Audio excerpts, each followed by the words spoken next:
warm, inspiring words. I'm almost afraid that's going to be too tough an act to follow here.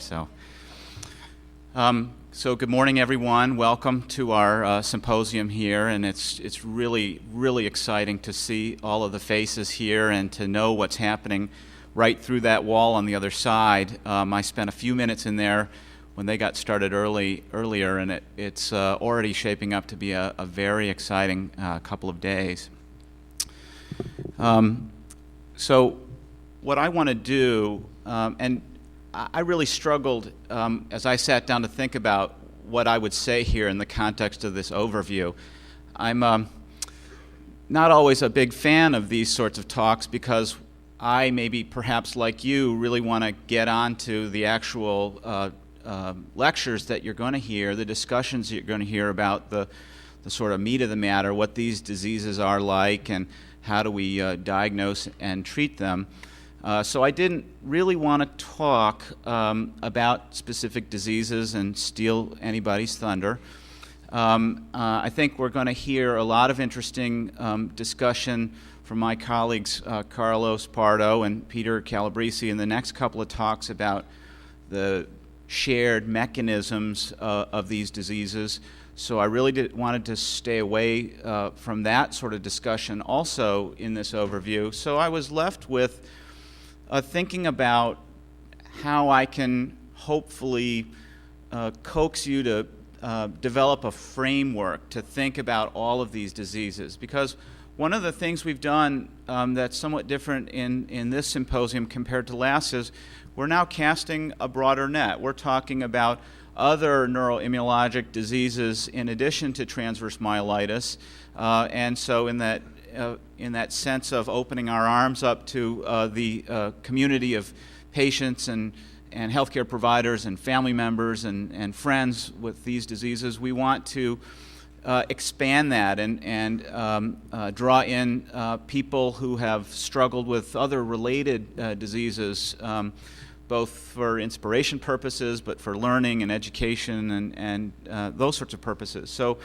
I really sort of rephrased my talk really to just make a few comments about why are we really here, and again, the framework for what you're going to hear throughout the rest of today and tomorrow.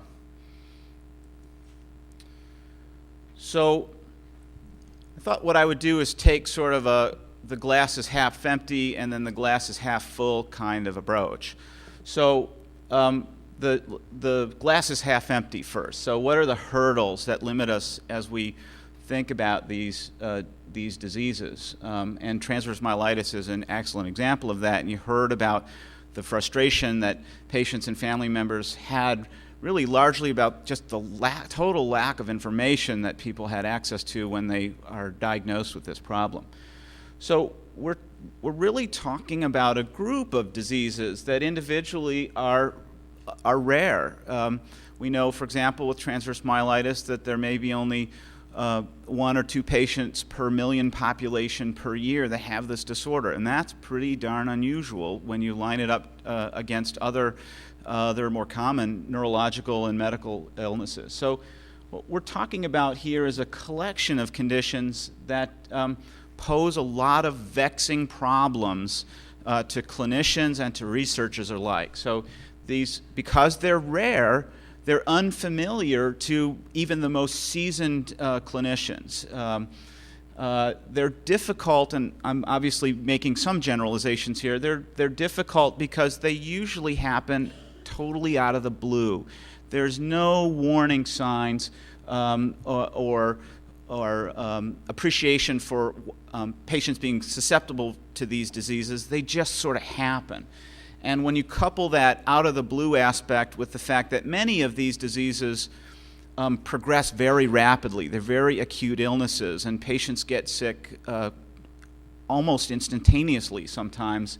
They progress with frightening speed, and they're difficult to diagnose. You heard from Sandy already testimony about going to the emergency room and hours go by where there are just no answers. What is going on here? So the fact that they happen so suddenly, progress rapidly, they're hard to diagnose, makes it a very, very difficult problem or set of problems to try to get our hands around. We don't even sometimes really know how to define these diseases, and the diagnostic approach can be variable from hospital to hospital or even doctor to doctor.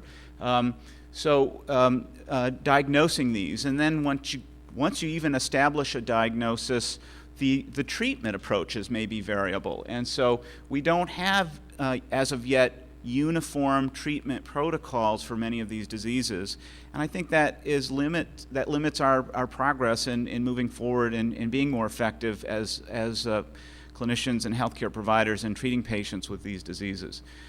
Even when treatments are started, there's such a variable response from patient to patient in terms of will the symptoms stabilize and get better. We know, again, from the transverse myelitis example, that patients can be treated with steroids and other interventions and recover neurological function, and yet there are other patients who get acutely ill and get these same sort of treatments and don't make meaningful recoveries. And it's just so frustrating from the clinician standpoint to not be able to understand why is that? Why do some people respond to treatment and other people don't? And then, of course, that leads to very different types of long-term disease outcomes. So again, in terms of the glass is half empty problem, we're confronted with a lot of difficult problems here with these disorders in general.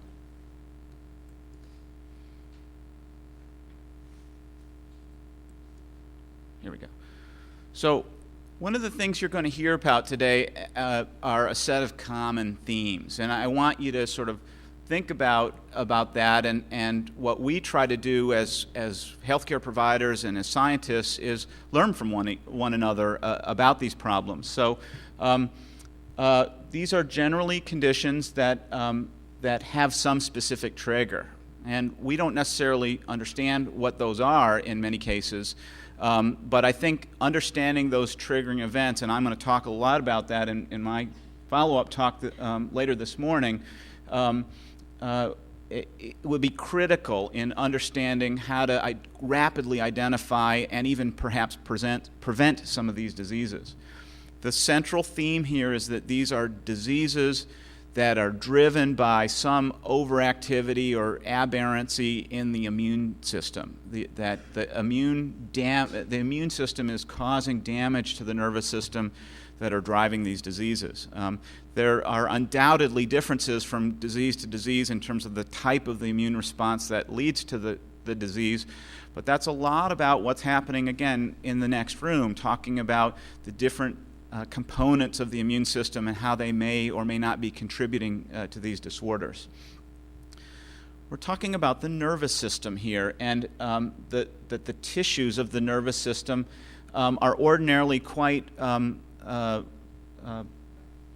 have quite limited exposure to the immune system. They're not used to interacting with the cells of the immune system, and they have perhaps deficient mechanisms to protect themselves compared to other tissues from the immune system. And the corollary of that is that the nervous system, compared to other organs, has a much more limited capacity to repair itself or to regenerate itself.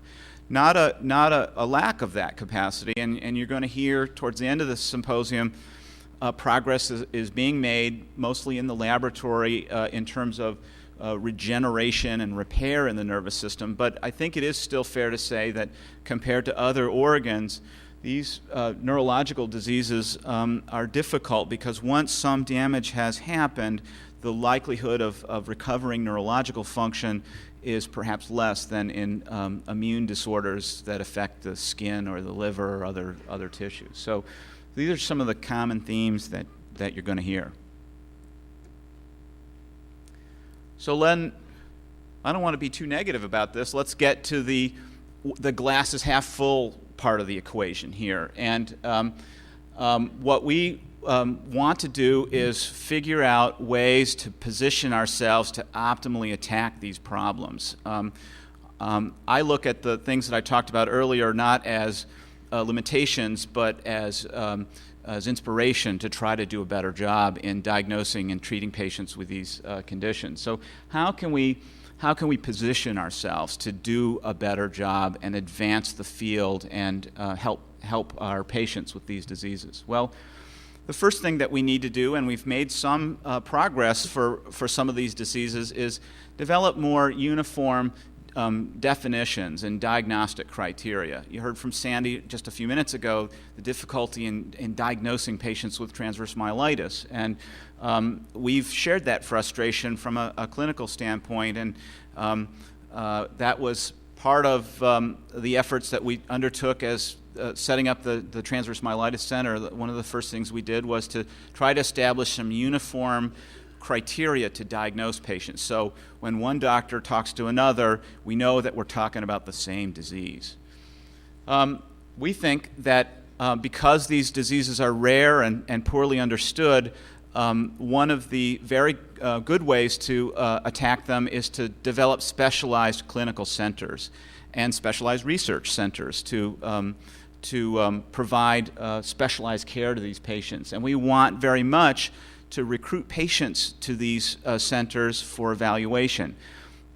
If these diseases are rare, the only way we're going to learn things about them, see patterns that occur in groups of patients, is to see lots of these patients. So developing specialized centers for these diseases and getting patients to come to our centers and be evaluated is a very, very helpful mechanism to move the field forward.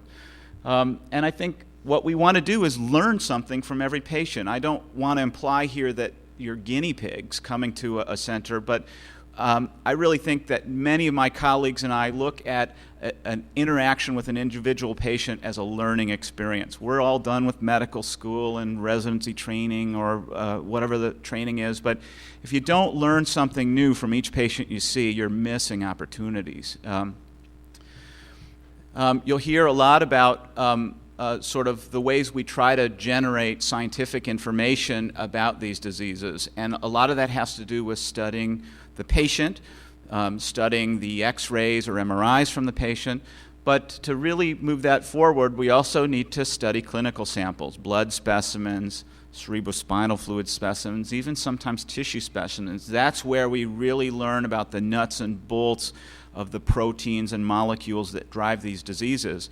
And we need to establish repositories for clinicians and scientists to be able to ask questions, research questions about these diseases using these clinical samples. And I think it's really important to do a better job in this regard.